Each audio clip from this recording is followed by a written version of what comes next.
Okey, tuan-tuan dan puan yang saya hormati sekalian. Okey, kadang-kadang bila kita tengok harga pasaran jatuh ni, stok market jatuh ataupun harga emas jatuh ni, kadang-kadang dia ada dua faktor. Okey, sampai sekarang ni kita dah tahu memang peperangan menyebabkan benda ni kejatuhan lah.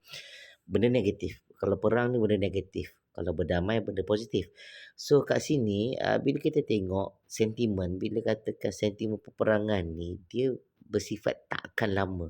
Bermakna dalam arti kata lain kalau jatuh pun contoh macam ni kan 28 Februari start perang 100 hari je jatuh.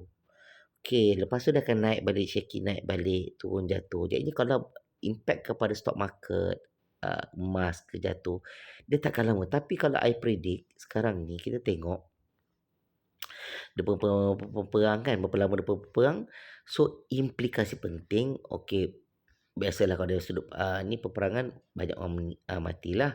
Dalam sudut daripada ekonomi, benda tu akan jadi terstuck.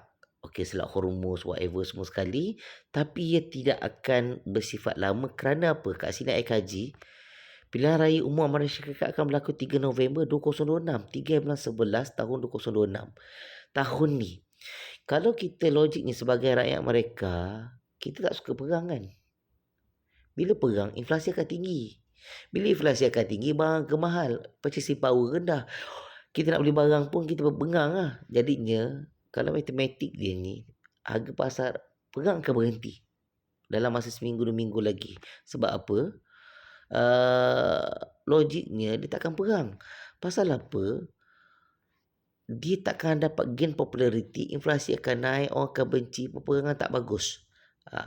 Jadinya tuan-tuan dan puan tenang, sabar.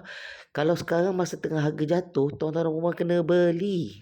Itu je dia punya matematik dia. Harga jatuh beli, harga jatuh beli, harga jatuh beli. Okey, Assalamualaikum warahmatullahi wabarakatuh.